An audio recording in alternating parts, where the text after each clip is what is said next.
Should have kept that part. Yeah, just record it. Fuck it. Yeah, fuck it. Let's do it. We've done 2 minutes of conversation and planning for this, Yeah. and you were about to tell me some of your secrets, and I was like, no, no, no, Yep. save those. Well, But this is probably the first time I've come to a podcast where someone's given me instructions. yeah, And, there's like an innate desire to not fuck this up. And then also the understanding that like it's impossible to fuck it up, but that's a really hard duality for me to hold as an East Coaster, you know? as a high achiever, As someone who grew up in Connecticut. Uh, uh, all right. Well, let me give you more context for what is happening here, because as background for those listening, I basically just sent Traver a text message and said, hey man, here's some things. Can you do those? And then we'll do a podcast. And he was like, yeah, that sounds great. But as backstory, um, there's a podcaster named Tim Ferriss, who is famous and renowned and huge, best-selling author. And he periodically does what he calls a random show with his buddy, Kevin Rose, who is a big shot technologist entrepreneur. And they've been doing these for years, years and years. And they just get together and they drink wine or beer and shoot the shit. And they each bring to the table a couple of different items, ideas, trinkets, purchases, stuff they're thinking or reading about. And they just shoot the shit for a couple hours. And I thought, that looks fun, because I love listening to those conversations. They're spontaneous, they're hilarious, they're super fucking random, which is right up my alley. And Traver Boehm, this is my 200th is it podcast really? episode. First of all, congratulations. Thank you. Do you know So I that like thought, the average podcast doesn't get past like 3 episodes? It's like some insane, like 90% don't make it past 21 episodes or something. really? Yeah, you're elite. We are We elite. are. I mean, you could probably say like, "Hey, this is Jeremy Goldberg. This is my elite podcast talking Yeah. to Jeremy Goldberg." Long distance elite bombs. Yeah, I But like that. actually, on the Tim Ferriss line of thinking, he has this thing that I used when I started the podcast, which is essentially when you do something new, commit to doing, I think, 7 Yeah. reps, classes, uh, things. So, like, if you sign up for a pottery class, like, go 7 times. If you're going to do a podcast, make 7 episodes, because it's very easy to quit on the first or second one because you suck and it's hard and it's not fun. But if you do 7 or 9 or whatever his number is, then you actually know that you gave it a good shot. Yeah. So that's the idea. I think you've got a couple things to discuss. I've got a couple things to discuss. Some of mine are pretty random and fun, but stuff I love. But for someone listening that's like, who's Traver Boehm? Who is this handsome, dapper, bald man that I'm looking at on YouTube right now? You've been on the podcast several times now. You're one of my closest friends. Do you want to give a little intro to yourself? I am a multi-time long distance love bomb podcast guest professionally. That's what I do. I'm You also you bought this microphone that that's I'm right. using. That's right. That's right. That's right. Hi everybody who doesn't know me. My name is Traver Boehm. I run a men's movement called the Uncivilized.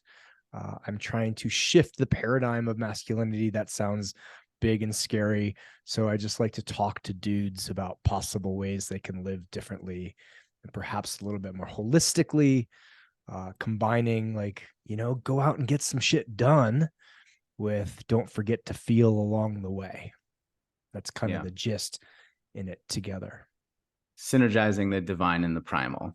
Yeah. I don't know if you guys can see the perfectly placed branding behind me. Mm-hmm. Yeah. What is it, like half a Buddhist statue and A gorilla. and half a gorilla? Yeah. I found a tattoo artist in LA, Jeremy, who I want to get that tattooed. When I first had the branding done, I was like, oh, I'm going to get this tattooed. And my branding person was like, that is a sin in branding. Like no band gets their own band name. Like Motley Crue isn't running around with Motley Crue tattooed on them. She's like, don't do it. But here I am like 6 years later, and I was like, nah. I found a really great artist in LA he skews things so it wouldn't be the exact branding, but yeah, I think I'm gonna get that done. Where are you going to put it on your body? I'm gonna put two, so one on each forearm, and it's gonna be like the Buddha head emerging from in between, like a split gorilla head, and then the gorilla head emerging from in between two Buddha head, like a split Buddha head, one on each forearm. That's cool. Yeah, I thanks. think because Groves has his brand on his forearm, I think. I think he's got the brain and the heart, yeah, on one side. Yeah. So maybe I should just go get mine too. I mean, it would behoove you probably. I mean, you're already in the elite category, but like eliter comes But when you have I'm a clean tattoos. skin. I don't have any tattoos. Yeah, yeah, yeah. Okay. I It's a would say big a deal. chest piece. That's what I'd go for if I were you. Just Yeah. like a camel face or something super cool. Can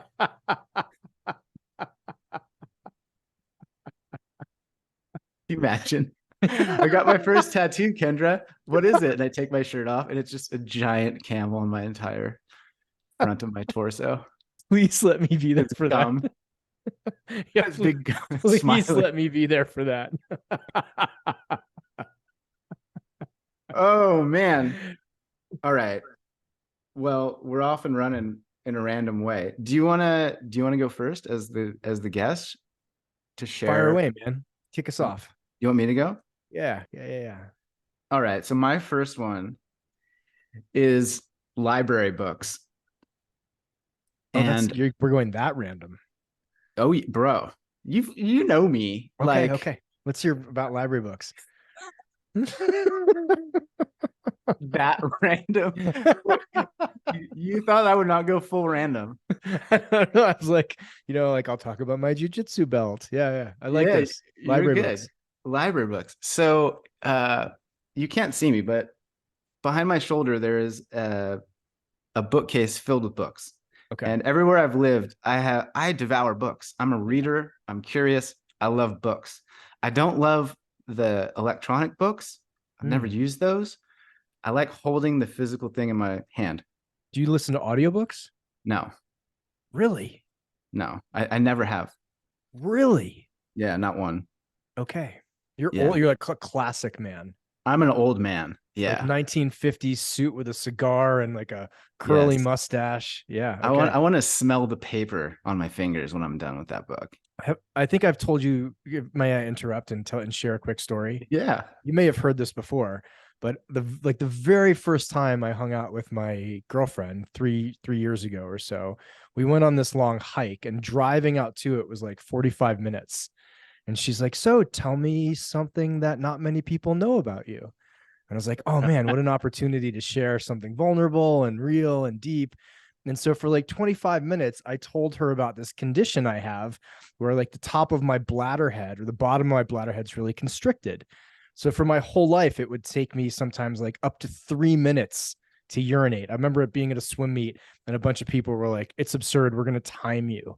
And I drank like, as much Gatorade as I could get into my system. And then a half an hour later, I'm like almost at the 3 minute mark peeing, and I had to almost have surgery, and there was like a orthoscopic, like they shoved a camera up my urethra, yada yada yada. So I go on and on and on and on and on and on and on. This is the first time we've hung out, and I was like, "Yeah, wow." She's like, "Thanks so much for sharing that with me." It's like, "Yeah, what about you? What's something if you people don't know about you?" And she goes, "I like the smell of new books."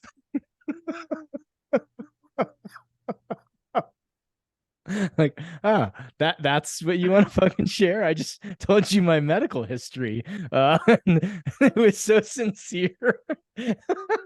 So honest.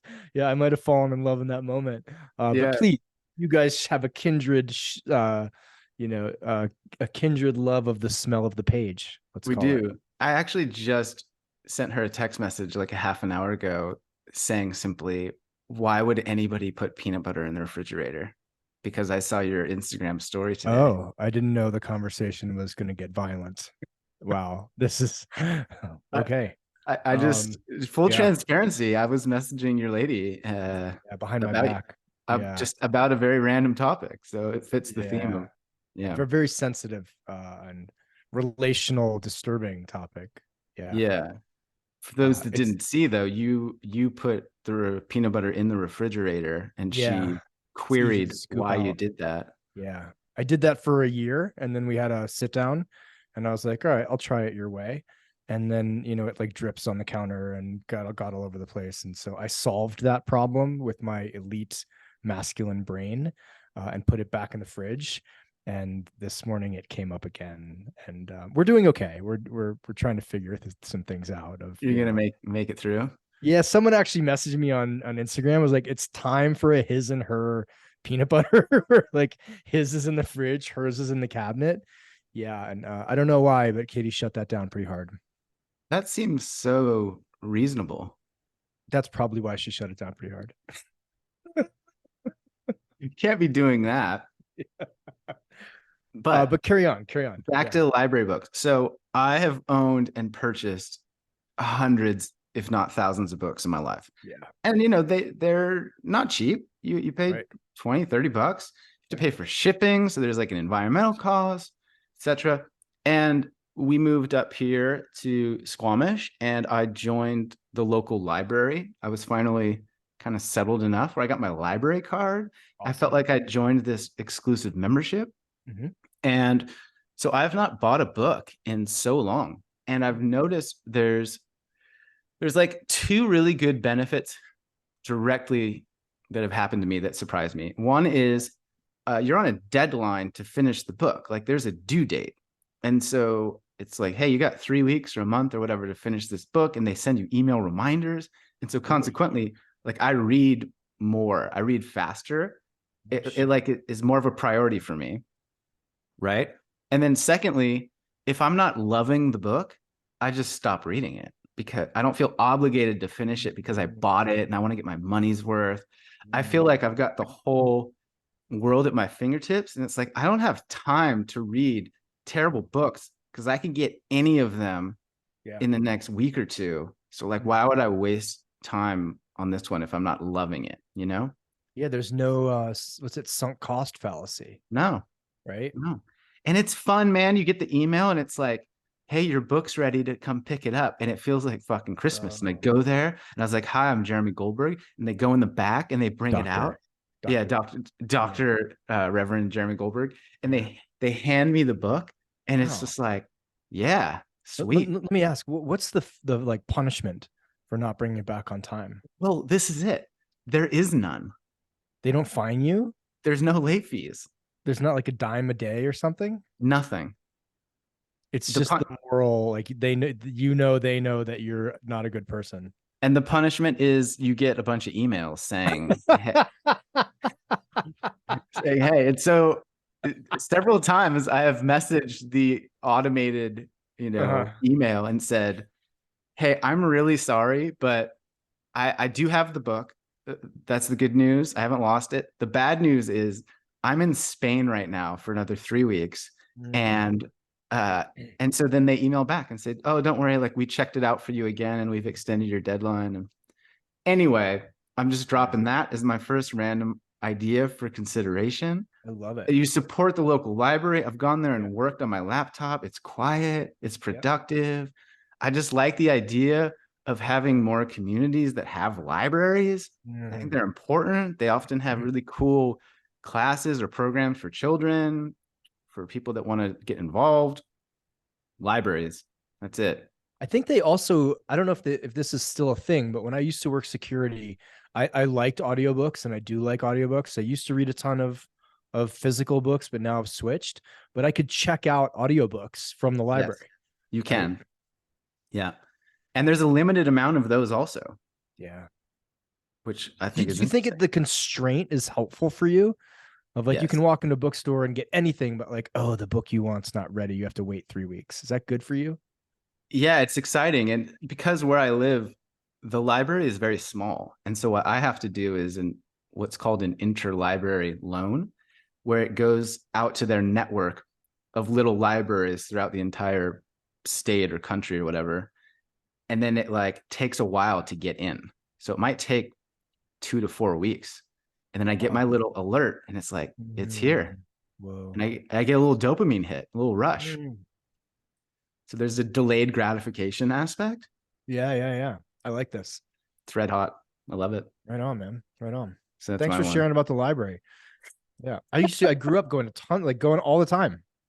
And Dude. I've told people, like, if you want to change your life, spend a year in a library card. Yeah. It's free. Or just traveling too. If you ever need good Wi-Fi, air conditioner, a quiet space internationally, like go find a library, post up. Anyway. For all you single guys, women over 60 seem to flock to the library. If you're into, that's your age bracket. Yeah. Yeah. Maybe you want to cut that out. No, there's no. This is a random show. You're delivering. We have had Okay. peanut butter, elderly dating Mm. tips. Peanut butter. What's your first one? You know what I found, Jeremy? That this is speaking of waiting. So a year ago, I Googled this and it was like, oh, it's all over California. And I was like, cool. So I started calling stores asking about it, and none of them had it.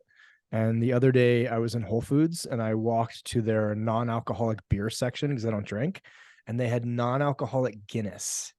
Yes. And it tastes, I don't remember, like I kind of remember Guinness, but it's what I remember it tasting like. And so my journey with non-alcoholic beer first was like, nah, why even drink it? Right. But then there was that like Friday afternoon in the fall, and college football was on and it was chilly, and I had a flannel and I was wearing big fluffy like slippers. And I was like, it would be amazing right now? A cold beer, but I don't drink. So I went finally and got a non-alcoholic beer and lived that fantasy. However, it tasted like warm, watered down kombucha. It was like, oh, you guys, this is the early days. So I walked away from it and was like, I'd rather just drink a kombucha or sparkling water. But yeah, the other day I found non-alcoholic Guinness and I drank one and was like, this is delicious.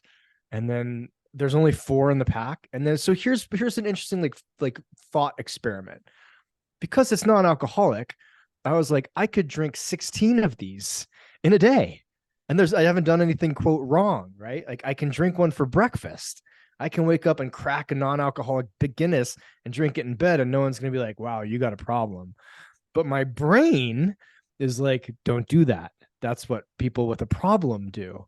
So I've even had to like space them out, where I'm like, I'll have one a week, so I don't end up getting hooked. But then I'm like, hooked on what? I'll drink 12 bubbly waters in a day, and I'm not like, man, I need to go to like BWA. So yeah, I love them. I love them. I recommend for anybody, even if for people who do drink, if you're not really drinking for the alcohol, but you're drinking for the like, hey, I'm at a party. Hey, I like the ritual. Hey, it's Saturday and or Sunday and the Giants are about to lose again to the Cowboys, but I want something to consume while that happens. Yeah, I highly recommend non-alcoholic Guinness. So far, the only place I've been able to find it is at Whole Foods, but that's okay. I'm intrigued, man. That I haven't drank in a couple years either, and Guinness was my number one beer for a very long time. And you and I have a mutual friend who is now married to an Irishman, and this Irishman told me that it tastes like Guinness, and the non-alcoholic. Yes, yeah. Really? He was like, it's not bad. It's pretty good. Yeah. So I've been on the search too. You can't find it. It's hard, right? And then I went back to Whole Foods 2 days ago and was like, there was one other 4-pack, and I grabbed it. And I don't know if it was the same 4-pack that I left a couple of weeks ago when I was like, I can't get 8 of these. That's what someone with a problem would do. So I only got 4, but now I'm working through. Yeah. What are your thoughts on like binge drinking non-alcoholic beer? Yeah, it's interesting, right? I just picture the cashier. If you went and bought 20 non-alcoholic Guinness and you were drinking one in line for breakfast, yeah, if there would be some judgment there. But I've experienced with this also because I've been just recently in the last few months having a non-alcoholic beer here and there. And what's been interesting is I would like click open the can and I felt like there's these dormant parts of my brain that used to be hyperactive. like I Mhm. hear the thing and my brain switches on and it's like, Mhm. drink the whole beer right now, or like let's party, Mhm. or let's get going. I'm gonna smash Yeah. 10 of these. And I'm Streak even through as pod. I'm yeah, even as I'm sipping it, I feel like that part of my addictive primal past brain Yeah. engage. And I'm aware of that engagement and I'm a little bit uncomfortable with it. It's like, oh dang, Yeah. that that rabid feral dog is still in my yard, even though he's Yeah. been quiet for a long time. Yeah. He's gonna sleep in the corner. Yeah. It's just such a fascinating thing to play with, right? I remember the very first time after I quit drinking, maybe 6 months prior, and I got invited to a bachelor party, and this was like the first like event where it was, everybody there was going to be drinking, and I was the only one, and the host reached out and said like, hey, everybody, throw in your drink order. Like, I'm going to do a big Costco run. Like, what do you guys drink? And I wrote him back and was like, hey man, first time doing this. I don't drink anymore. So I think I'll just be fine with, like, can you get me some sparkling water? And God bless them. He was like, totally cool, not an issue at all. Would you like me to pick you up some NA beer? And I remember sitting with that for like 3 days. Being like, do I want to do that? Or is that like pretend, is that going to make it easier on me than just showing up and being like, hey guys, I quit drinking 6 months ago. Like, I'm still working with this. So I don't want to pretend that I'm part of the club, even though I'm not. And I told him eventually, was like, no, actually don't, please just get me some bubbly water. I'll be good. I didn't want the comfort of like holding it and not going through the discomfort of actually what I had to go through to be a non-drinker. And so it Yeah. is kind of interesting to not wrestle with it, but I think the first time I got him, Jeremy, I drank two. Katie was out of town. There was football on. It was the ritual. And then after two, I was like, I can't do this again. Like, I had some weird shame, like, uh-oh, this is a gateway product to, and I'm like you, I wasn't an alcoholic. So it's not like, okay, I'm going to wake up next week in a gutter, that's not the fear. But there was something about the softening the hard line, maybe that's the best way to put it, Yeah. that felt slightly incongruent, you know it's like, I don't know if you've ever had dream, like, when after I quit drinking for the first year, I would like dream that I was drinking, and people would come up to me in the dream and be like, hey, I thought you quit drinking. And I'd be like, oh shit, how did this happen? And it's super common for people who quit drinking or people who get sober. uh and I remember waking up and be like, oh, thank God, thank God. And even thought like, what if someone in Whole Foods recognizes me? This is just the weird, and I'd have no issue with it. I wouldn't like run and hide and put it back. I'd be like, yeah, look, non-alcoholic Guinness. But there's that like 3% of my brain that I think was very black and white with the decision that isn't quite comfortable with it. Yeah. I relate to that. I'm reminded of, like, years ago, one thing I started playing around with was this idea of, like, if I want it, I can't have it. So Mm, like I'd get home from work, I'd be like, man, I really want to smoke some weed. And I'm like, oh, if mm, I want to smoke weed, then like I can't. Like I okay. like, oh, I need a beer. It's like, oh, if I really, really want a beer, then there's something interesting there in that dynamic, Mm, and mhm. I'm not gonna let myself have it. And so that was sort of what got me thinking about changing some of my behaviors and attitudes and things. Yeah. And then it was like, if I was sitting around, I was like, like a beer sounds pretty good, but like, do I need it? Do I really, really want it? Or is it of the same energy or intention of like, bubbly water would be nice. Or like, Yeah. maybe I'll have a piece of chocolate rather than this like heavily energetically necessary thing that I Mm, it wasn't about the beer or the weed, right? It was about the thing underneath it, the craving, yeah. the like Yeah. urgency, the addiction.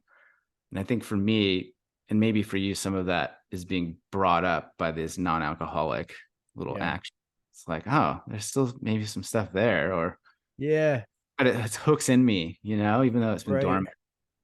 Yeah. I drank four of them over the course of a month, Mm, and was like, it, and still was like, do I want to, do I, and would look at it next to, a 12 pack of sparkling water and be like, these are the same. essentially they're the same, right? And I've gone through the 12 pack in like 2 days, and again, not saying I have a bubbly water issue, but they're not the same. And so I Yeah. think you're right. There's information in there. There is information. A good thing Steve James does, Michaela's teaching assistant. He has like this rule of 3 with himself of like, oh, I want to check my phone. Like, okay, that's one. Sit with that. Let that disappear and wash out of you. And then 5 minutes later, it comes back like, oh, I want to check my phone again. It's like, cool, that's 2. Let it wash out. And then the third time, we'll be like, okay, cool. Now let's actually consciously reach for the phone, look at it, do the thing, put it down. So maybe that's a piece people can play with. Yeah, I like that. I know for me, it was like, it becomes habitual. You get home, put your bag down, take your shoes off. Maybe you walk over, sit on the couch, or maybe you just walk straight to the fridge. You grab a beer, you sit at the table, and there's your pipe and your weed sitting right there. But may as well, it's right there. Fuck it. Before you know it, I'm Right. stoned. I'm drinking a beer. It's like 3 hours Right. have gone by. What's happened to my life? At least that's Covered what in mac and cheese. I'm covered in naked. fried Doritos, covered in chocolate glaze on my shirt. How did this Texting my happen? ex from high school. Yeah. Uh, What gosh, happened? yeah. And I think for me too, I'm so cautious of going back to that place that was so Yeah. hard to leave, that I'm so proud of leaving, and so stoked and grateful where I am now, that Yeah. any kind of slippery slope immediately puts my guard up. And it's Yeah. like non-alcoholic beer. I'm like, hang on, I don't know if I fully trust myself. I need to explore this shit. What is going on in my body right now? I'm gonna Yeah. keep an eye on this. Versus Yeah. bubbly water, I was like, oh, bro, bring the keg in. Like, let's Yeah. get a Pour it kegger down and my throat. Yeah. get it in my body. Um, well, this is going well. How do you think it's going, Trey? We're I think doing it's our going, I mean, swimmingly, elitely, like someone who has 200 podcasts and is a doctor. yeah. Should I do my next one? Sure. So I this one has a little bit of a story too. I think I've told this on here. I can't remember, but it's worth telling again.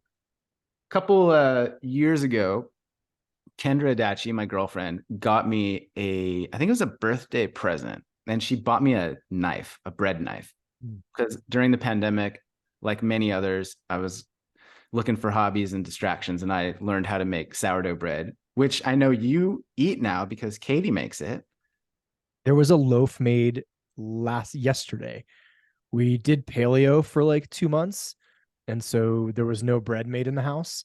And yesterday she made a loaf. So for breakfast today, I was like, I want to have my favorite breakfast: 4 eggs over easy, 3 pieces of bacon, 2 pieces of your sourdough bread. And I smashed it. Good, Fucking right? smashed it. Like wipe the egg yolk off the plate with the bread. I mean, we're talking next level mouthgasms here. Yeah. Then I poured Guinness. I'm not. Yeah. I had 5 Guinness, Yeah. non-alcoholic. But anyway, so I was making this bread for a while, Yeah. and the bread, it's got a hard crust to it. So Kendra bought me a bread knife, and I've never really used a proper bread knife. So Okay. I've got the little thing here. She went to a store called Knifeware, which I think is a Canadian thing. I don't know. It's knifeware.com. I'm not getting any money off of them. This is not an ad. It's just one man's story. And I got a Tadafusa Hocho Kobo knife that allegedly are from the traditional center for tool and knife forging in the Niigata prefecture of Japan. Damn. It's a legit bread knife. It was Yeah. a little investment. And I was like, wow, a knife. Cool. Thank you. I wasn't very jazzercised about this. I was like, Gotcha. a knife. And then I opened the thing up, I held it in my hand, and I was like, oh, dang, this is Mm. special. And I used it, and I found myself smiling as I was cutting my loaf of bread. And this was a new experience for me. And I was like, oh my gosh, I am loving the act of slicing bread. I've never used anything in my hand that is this fucking sharp. This is crazy right now. I thought I Like a knew. hot knife through butter. Talk to me good. Exactly. Yes, it was Put me in your smooth. body. It was smooth, and like what with our other knife, you have to give it a lot of back and forth to get through the Yeah. crust. This one was Like like sawing. zing, zing, straight Whoa. through. And then you look at the slice, and it is Mm, smooth as like a glassy table. It is just whoa. clean. Whoa. And I think I remember looking at her and saying, I thought I knew what sharp was my whole life. I thought Mm, I knew what sharp was until this moment. You have smashed mm, my perception of what sharp is. And I didn't even know what I was missing until it got here in my life. And then, because this is how my brain works, I sort of had a philosophical crisis of sorts where I thought, you know, where else in my life do I think I'm at like 100% A plus, yeah. but I just have no idea.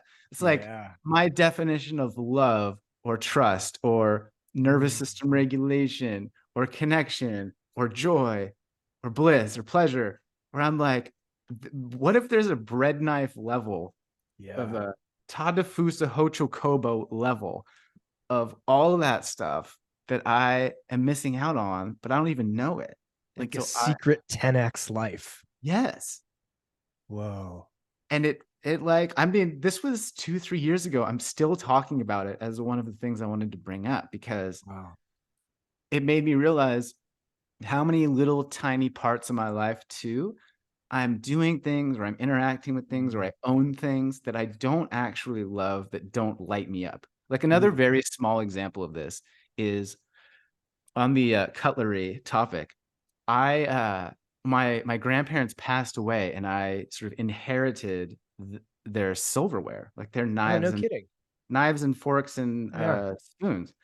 And so I had these in my van when I was doing my van trip, and I just, when I was home a couple months ago, I brought them up here, and they're now in our, what do you call it, knife drawer or whatever, cutlery drawer.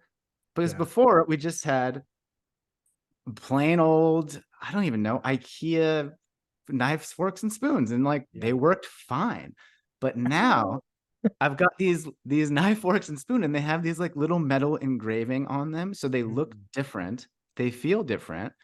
And when I open the drawer and I see it, I'm reminded of my grandparents, and I'm oh, reminded of love and connection, and I'm reminded that like these things are more than just things because of the yeah. stories and the Mm, life that they've lived.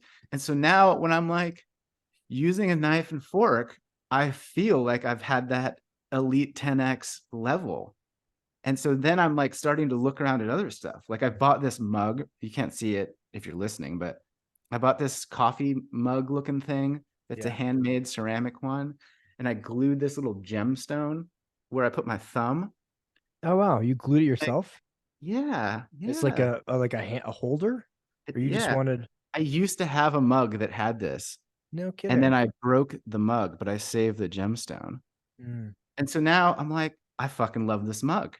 I love this fork that I use. I love my mhm. bread knife. And so the reason I'm sharing all this is essentially to get people thinking about, like, what are these little tiny upgrades that you can make that Yeah. actually you use every single day Yeah. that like make a difference. And so now I'm looking at like the plates we have, and I was like, Huh. I don't love this plate. Like it's just a white plate. Like, what Yeah. if I loved the plate that I put my bread and eggs on, like, what would that feel like? I don't know. I've never had that, but I'm curious. 10x upgrade. Yeah. Bread knife. Yeah, man. I'll tell you the opposite story because I'm looking at it. I have it on my altar. Dude, sorry, do I you have a good bread knife? Does Katie have one? I don't have a good bread knife, but here's a little something we can talk about maybe. Uh, I had someone I dated like a decade ago buy me two really good Japanese knives. She was also teaching me to cook at the time. That's how we sort of got together, and they're sharp as fuck. And someone who I live with, when we moved in together, did the like, hey, we should use all of my stuff and put all of your stuff in the garage move, and including some knives. And someone who I live with, her knives aren't that sharp. And she's also not good at like, doing the sharpening thing. I'm not really think it's not like in her DNA. Like every time I grab a knife, I sharpen it and then I use it. And so to answer your question, I have brought my two Japanese knives back out of the garage and I use them and they're sharp as fuck. But the bread knife that we have is it pales in comparison to the story that you told me. I do not have bread cutting gasms. I have like, oh, this is like a cheap table saw, a hacksaw. Let me spend half an hour and my immense amount of right-handed lat and bicep strength to cut through this soft, delicious, doughy piece of sourdough. Yeah. Like I used to be annoyed. I'd get the sourdough and it's made, and I'd be like, ugh, I have to cut it now to use Mm. it.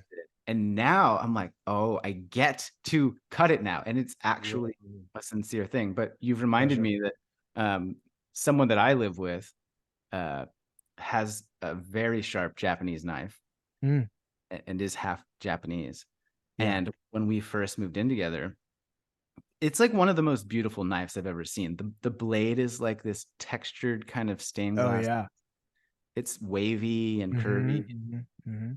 And I made a joke when we were moving in together of like, haha, like, so do I need to ask permission to use this knife? And someone I live with turned very seriously and said simply, yes. And I was Mm. like, and it was not a joking conversation. And so Yeah. I've used that knife like twice in 5 years, Do you 4 years. use it when she's not home?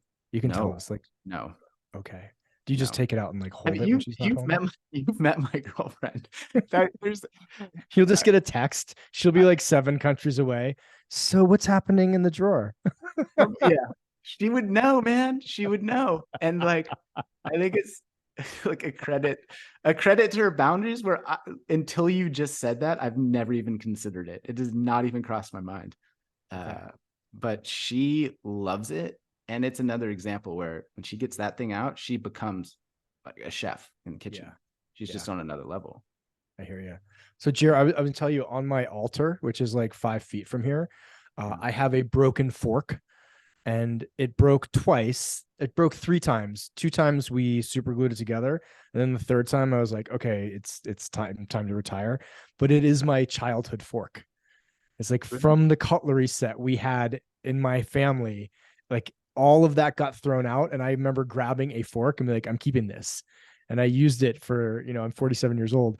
This was probably 2 years ago that it finally had to be retired.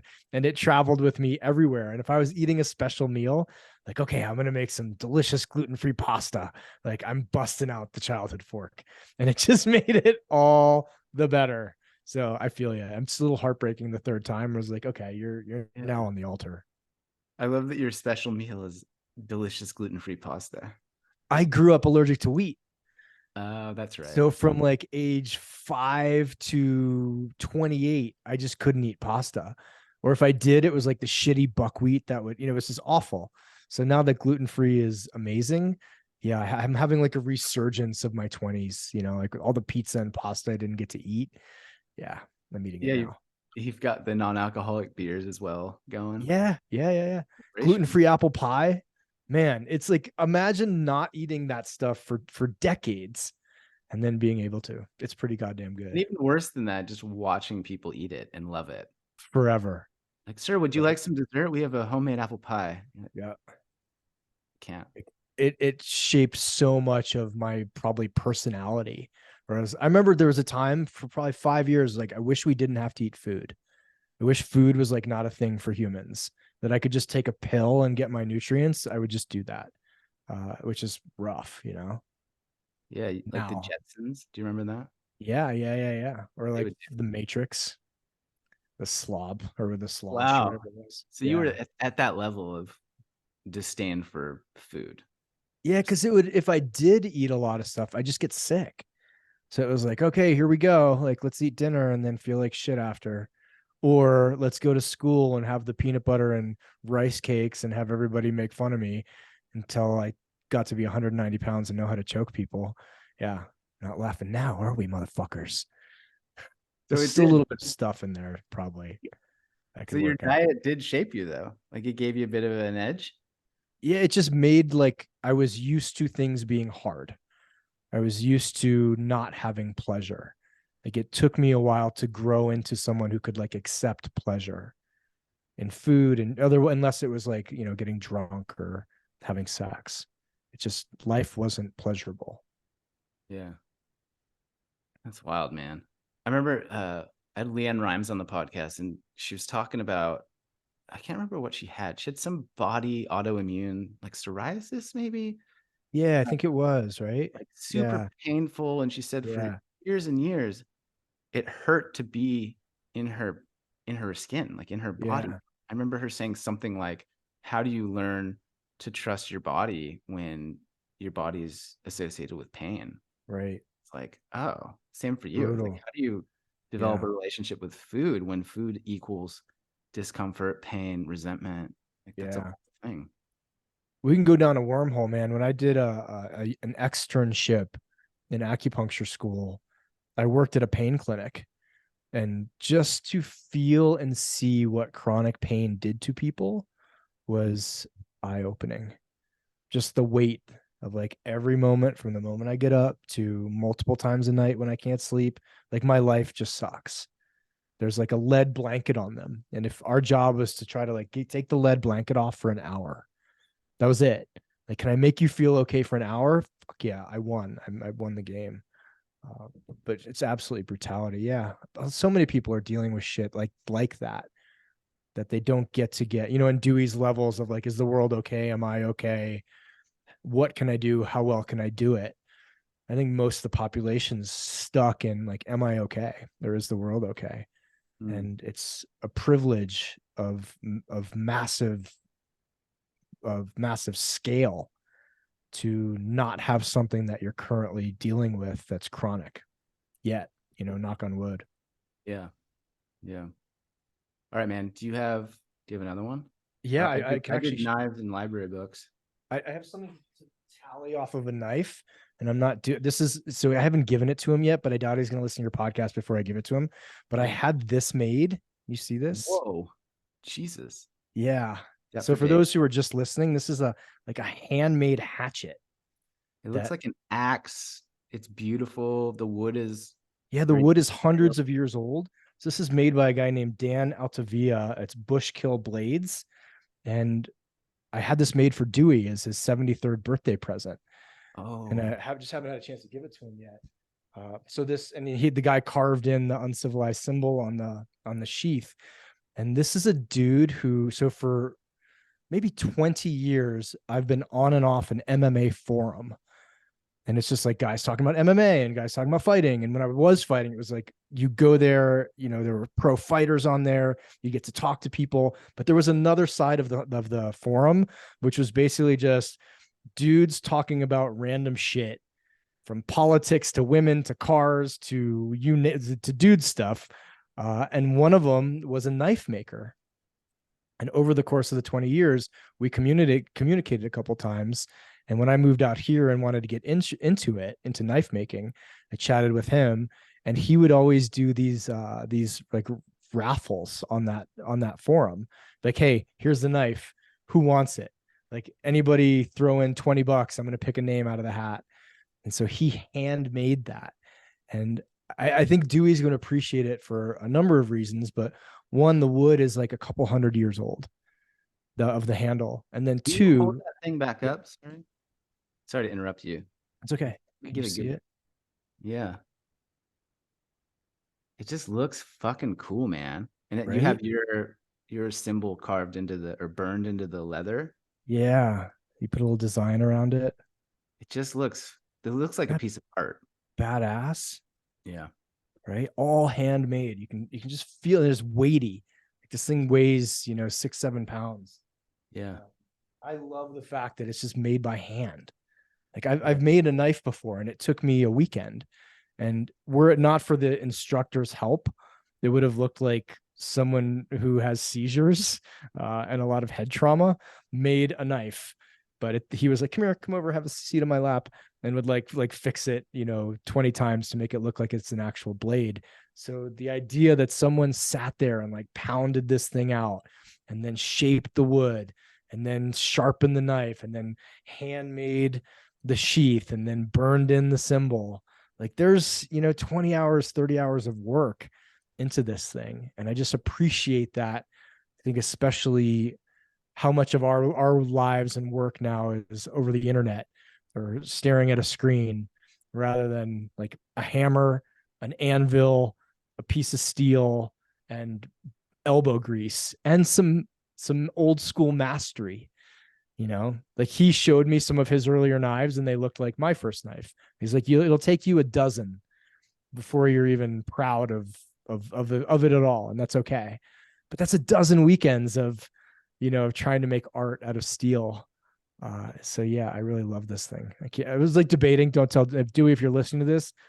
Pause right now. I was debating keeping it. I got it. Too like, good. This is awesome. Dewey will never know. I'll just write him a card. I didn't think it would be this nice. Let's get him a gift certificate to Costco or something. Yeah. Happy birthday, bro. Yeah. Just wear the hatchet around on your belt, like right. Next time I'm over at his house. Oh, that's nothing. Don't worry about it. No big deal.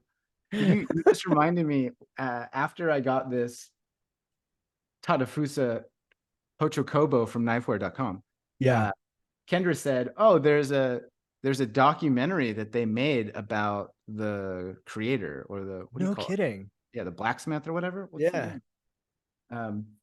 And so this company went to Japan and went into the workshops of, I want to say 4 or 6 of the like OG elder best of the best, like the guys. They're like in their 80s, they've spent an entire lifetime doing this stuff. Doing one thing. Yes. Yeah. The Dewey Freeman of knife making, right? Yeah. Yeah. And so they go to Japan, and I was struck by what several of them, in my recollection, said something like, "I just want to make one perfect knife before I die." Ooh. And they are just still striving and improving and trying to get better after, 6, 7 decades doing this full time. And they are just renowned as the top masters on the planet. Yeah. And it was really neat to just see their discipline and actually the workshops where they make it and like, oh, this is the dude. This guy, he's just the best in the world at this. And like, yeah. You want to know something else random? I was at a wedding the other night and got connected with a guy who I know makes knives. Like his girlfriend told Katie, our partners need to meet. And I was chatting with him and he's like, yeah, there's this guy. He's a full-time coroner, but he's a part-time knife maker. But he's so good at it that he's booked out for like the next 6 years. And it's all of these weird he's like, he only deals with something random. Like, I want you to take a buffalo skull and make that into the handle and then use this exotic metal. And like, that's what he does. I was like, what a odd set of skills, probably, but a very applicable set of skills of like discipline, attention to detail, a very sharp mind, that apply to a coroner. That would make you a really good knife maker that you wouldn't think about going into like coroner school. Like, I know what this will translate into. I'll be the most badass bladesmith. It does. It sounds like a movie, man, of like the coroner / weapon creator.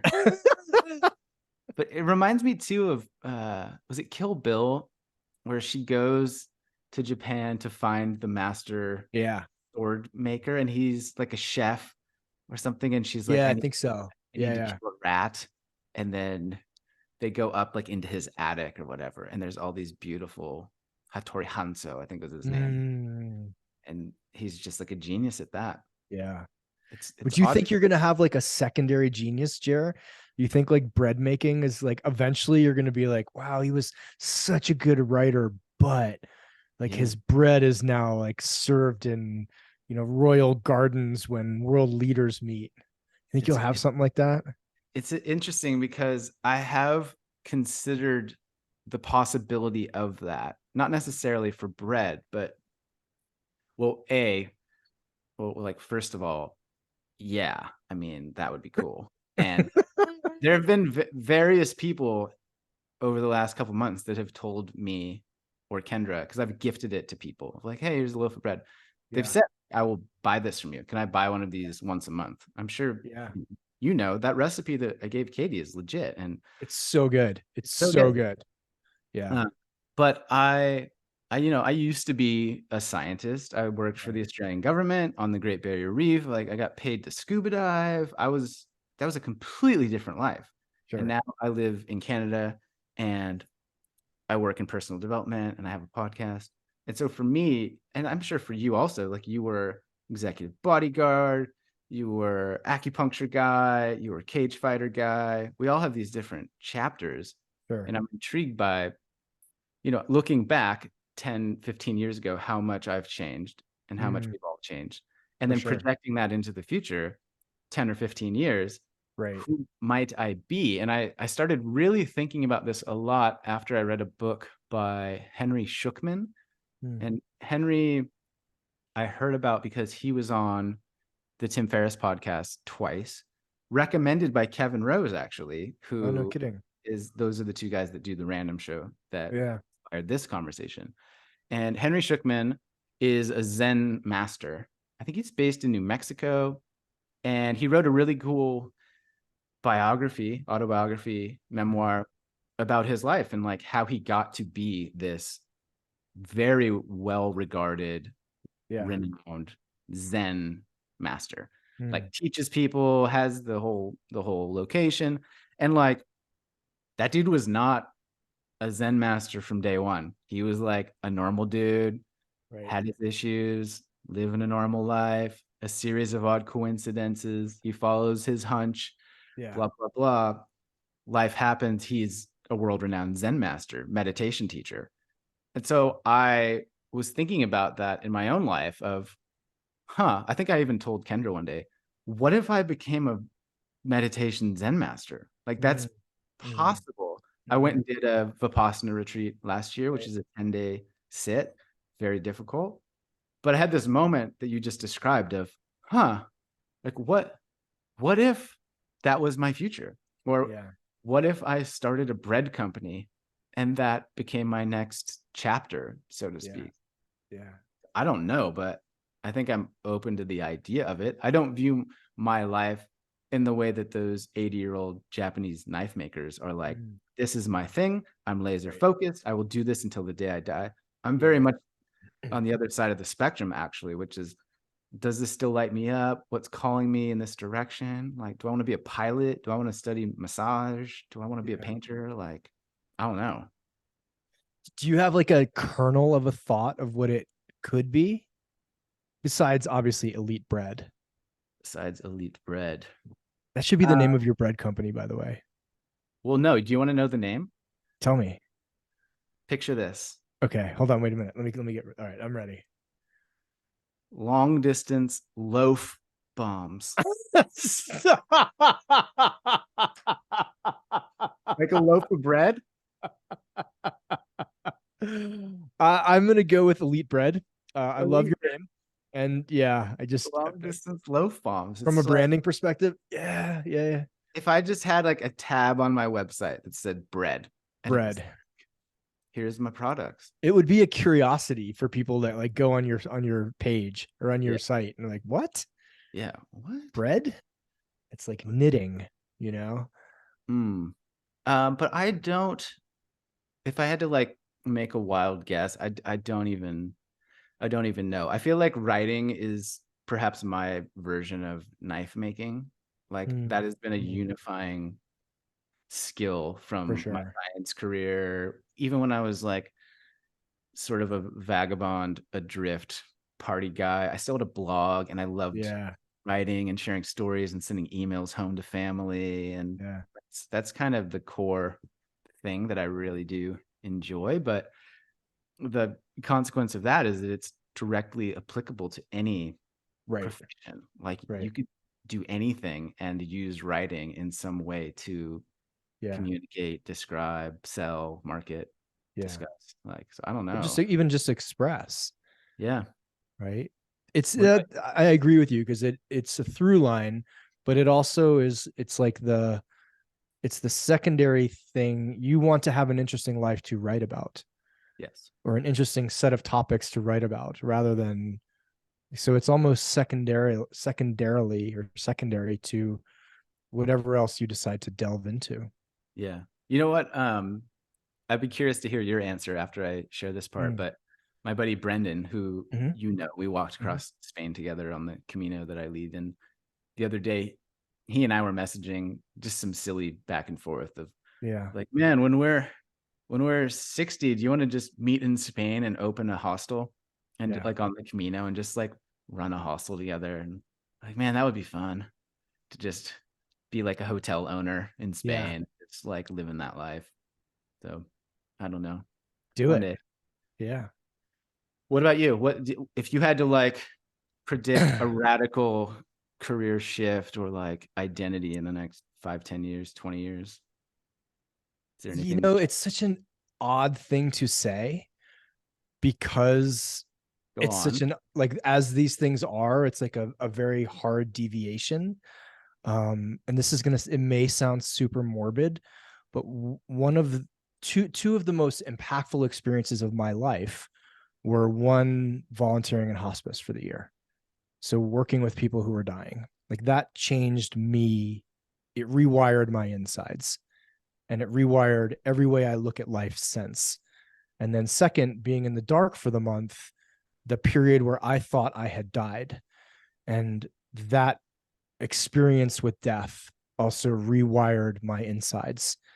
And so I have like this tiny little kernel of a thought of like, I'll get back into hospice work, or I'll get back into speaking about, writing about, discussing how the idea of how someone's relationship with death informs their life. And I don't know where that comes from or where it goes, right? I'm about to write a book about the dark. And one of the big pieces of it is how it took my idea of death. And I've never had a near death experience in the way that a lot of people have. Like, oh, I crashed my car, I left my body, I saw the surgeons, I heard the conversation, I came back into my body. I've never had that. But my relationship with it went from cognitive to somatic, like from thinking to like, okay, oh, I fucking get this on a different level Hmm. after that year. And so I feel a tiny pull to that, of listening to interviews with people who have, volunteered in hospice or worked in hospice for decades, or talking with Stephen Jenkinson is one of my, I've interviewed him like 3 or 4 times. And so I don't want to come on your podcast and be like, I think I'm going to get into death. Like, that's going to be my thing after, men's work and acupuncture. But I have a sense that I have a different perspective on it now, and I want to deepen that perspective. And there's some draw to that. There's a draw to that and a draw to myth, Jeremy. Like, those two things. If you handed me $10 million right now and we're like, cool, you're retired, I'd be like, cool, I'm going to show up and still work at Uncivilized. I'm going to surf my brains out, and I'm going to study myth, and I'm going to volunteer with people who are dying. That's what I do with myself.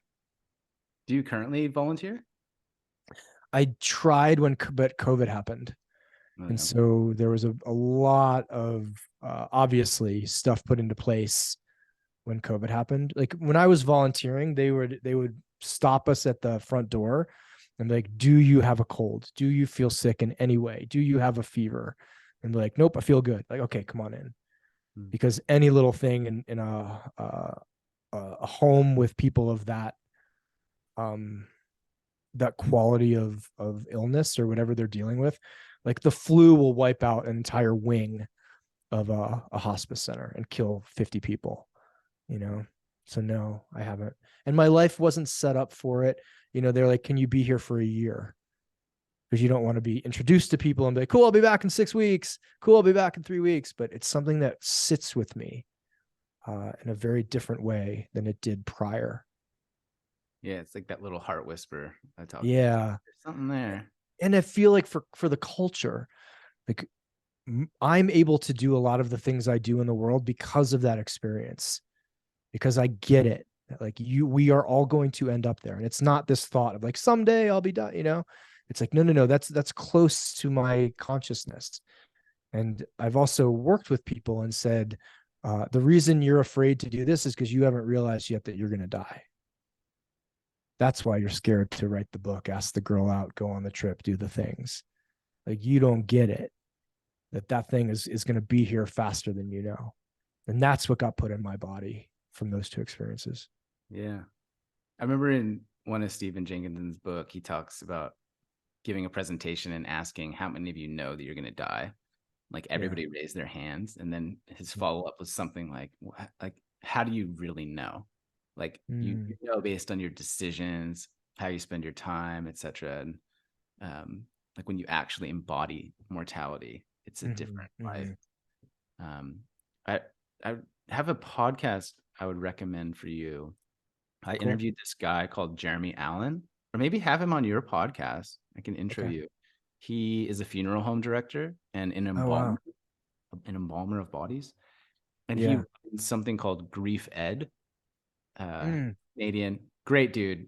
He's like, he's just a great human, and he's very open and very honest. And he told me this story about embalming his grandpa. Like his own grandpa. And there's a long story around it, but he's very well versed, and he's in the death space. I think he'd be a cool person to connect with.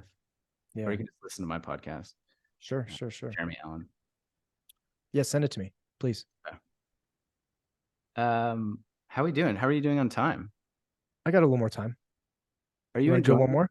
Yeah. Thoroughly enjoying my time with you, Dr. Jeremy Goldberg. Yeah. When I had the idea, it sounded a little wacky, but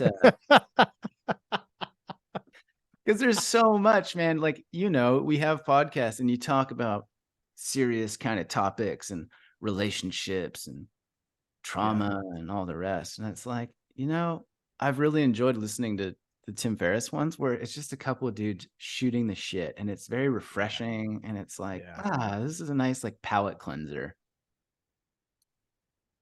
Well, I've got 3 random things, but like the one that I've talked about this on Instagram quite a bit, which is what I call kitchen farming. Okay. Which is never heard of this. You your sprouts. Sprout life, bro. So I call it kitchen farming. I interviewed a guy called Doug Evans, who is like the sprout guru. He wrote a book called The Sprout Book. He has a long history as an entrepreneur. He's very well known, but he slid into my inbox one day and was like, "Can I mail you my book?" And I was like, "Sure." And then he said, "Also, would you be open to doing an Instagram live one day with me to talk about this?" And I said, "No, I don't really like Instagram lives, but I'll take your book."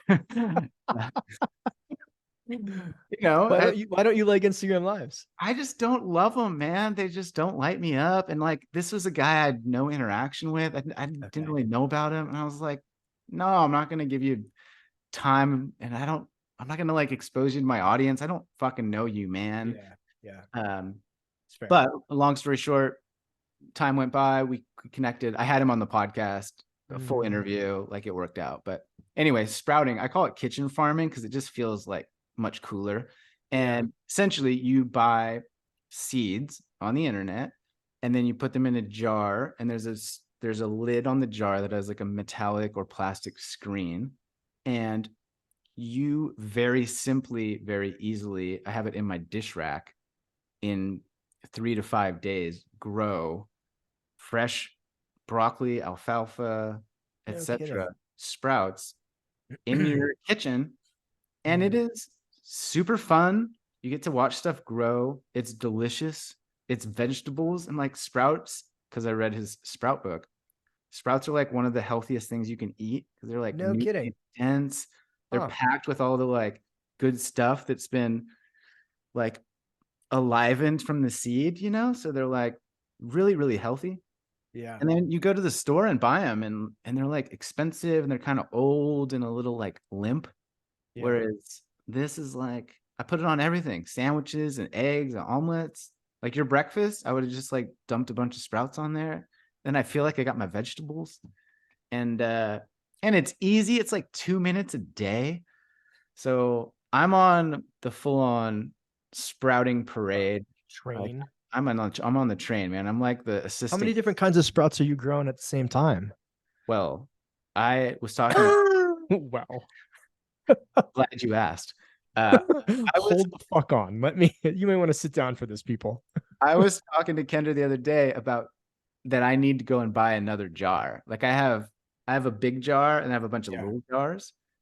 But I was saying to her, if I had another big jar, Mm. then I could just be eating sprouts every day a lot.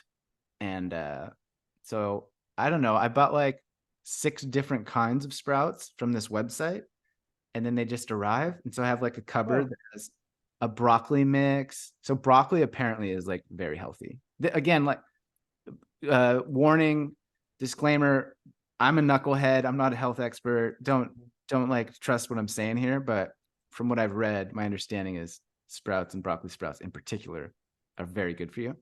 There's something called gotcha. sulforaphane that is this thing that's meant to be good. Anyway, there's a whole bunch. There's like a Middle Eastern blend that has a little bit of spice. There's like a Okay. radish mix there's Huh. like this beautiful pink color that has a bit of a kick. Uh, Yeah. there's one that I really like. It's called the Sandwich Booster, I think. That's like if you went to any Sounds deli, bold. Yeah. yeah. If you like went to the deli and there's like they just put a pile of sprouts on your Yeah. pastrami Yeah. or whatever, it's like it's that mix. It's that. Okay. Super good, super easy, like, $30 upfront investment for like a jar and some seeds, and like Yeah. you're just Sprouts for life. sprouts for life. It's one of those things where, much like a very sharp bread knife or a Mm. library card, to try to tie this all together randomly, where I think, why didn't I do this years ago? Like Mm. this is just such an obvious win. Mm. Why have I not been doing this for Okay. the last decade? I'm gonna get Katie on this. Yeah, I'll message her. Start sprouting. I mean, I got her doing the bread. It's a Like, game well, changer, let's dude. let's not say Katie, by her own queen-like Yeah. decision and agency, Yeah. chose the sovereign path of bread making Yeah. via, an You. invitation. I Yeah. didn't make her do anything. Sure. But wait till you get like fresh sprouts. They're almost too crunchy, Traver. Where Wow. like I'm used to the store-bought stuff. Yeah. I'm like, oh, Little soggy. it's too fresh, these Mm. sprouts. Where's the I older, like this. crappier store-bought stuff? Yeah. I think I'd put them in a smoothie Yeah, instead of my frozen spinach. anything. Yeah, whatever. Love this. God, You you already pack see the potential. so much impact and benefit and value into this random conversation. I I agree. This is fun. Like we might have to do another one of these. I'm definitely down. I wonder if the random shows should just be like by purchase only because there's so much value. Send me the receipt to your sprouting jar, and I'll send you the URL. Download To the next one. the secret random show. Treasure hunt. People with sharp as fuck bread knives all over the world are your new audience. Yeah. At some point we go long enough. It's like, how many downloads did your podcast have? And it's like 4. It's like, oh, Traver and I spent 2 hours making that. So 4 people could hear us talk shit. Brought to you by knives.com, sprouts.com, your local library, and Yeah, Guinness. totally. Totally. I mean, it's just like Kendra and I have joked about. So when I first started long distance love bombs, I sold prints, Yeah. magnets, like beer Yeah. holders at farmers markets. And I love farmers markets so much. And there is part of me that's like, what if I just went and had a stand at the local farmers market and I sold some prints and I had a couple loaves of bread and I had some sprouts and like I'm just jarring out, every Saturday. I don't know. Sell some books. Oh yeah, books. You need to Yeah. get long distance love bombs t-shirts. Do you have Well, those? you know what's funny, man? I don't have them. I've never had them. And I have a meeting. Well, I was supposed to have a meeting yesterday with our friend, our artist friend, who who's blonde. You know what I'm talking about? I guess I could just say it. My friend Padilla. Yeah. She's She's actually our nation speaker tomorrow. no shit. Yeah. Yeah. She Yeah. didn't Yeah. tell me She's that. coming to talk to the nation. About Yeah. what? About the magician archetype. I was like, Padilla. she's a magician. Padilla. Yeah. Like, Wow. how do you make, like, I want a gnarly street artist to Yeah. come in, and I was like, no Oh, punches pulled. Like, punch these guys right in the face with how bold you are and how you make art. Yeah. dude, I'm just learning about this. Yeah. What time's the call? Do you know? Noon, I think my time. Okay. I need to Noon get in. MST. Yeah. But Wait, so let me check. she's a genius. She is an She's a artistic genius. genius, truly. Like, I know I throw that word around sometimes haphazardly. Yeah. It's very overused. She is legitimately like an artistic genius, Yeah. like, amongst the most creative people I've ever come across. Her backstory is insane Yeah. about the trauma she experienced as a kid. She's like Michael Jordan level of art She is on a different level planet. entirely. I Yeah. put very few people up at that space, and she's Yeah. one. And is like so humble and such a cool person, but Yeah. she uh really likes me, and I've said things to her like, "Hey, can you help me with X, Y, Z?" And she is very basically, long story short, we've been having a back and forth over the last 2 months. She got me on Pinterest to Oh, create a vision board. yeah. She has a whole process that I have just been like dragged onto the ride, and we're going through it together. But stay tuned, because Long Distance Love Bombs merchandise will be About to go coming. next level. Yeah, and I was like joking with her. I'm like, I want a freaking like a monocle. I want a cane. I want some like carrot peelers. Like, what do Yeah. we do? Like, what can we do that's like that's different? But I basically threw a little tantrum one day and said, I'm tired of wearing all my friends' merch. Like, your merch is amazing. I wear it Thanks. multiple times a week as an Yeah. example. But one day I looked in the mirror and was like, why don't I have my own merch? Like, I have a brand. I Right. I have people that I've would got probably your buy print them. on my wall. It's like on the Yeah, wall of my living room. what am I doing? Right. And then, but also, I have a to-do list a mile long, and I have no idea Sure. how to do that stuff. But Sure. Sure. Sure. she is a genius, so Yeah. we'll see what comes of that. But Next level. Yeah. yeah, Tomorrow noon MST. Hop okay, on. all right, all right. Do you have one more? Do you feel good I calling it? feel good, man. Okay. Feel good. Thanks for joining. I Thanks for appreciate having you. me on. It's always Thanks for fun listening, everybody. and with you, man. It's always Yeah. cool. Um, I like this format. we'll see how it goes over. So if you're Okay. listening, give me some feedback. If on the scale of, this was extraordinary, I love this, I listened to every word, versus what are you guys thinking? Don't ever do this again. It was nice, but I I admire you trying something new, but this just missed the mark. Anyway, but Traver Boehm, Man Uncivilized podcast, manuncivilized.com, events, retreats, Book. book. You're the best. Appreciate you. Thank you, brother. Love you. Thanks for having me on.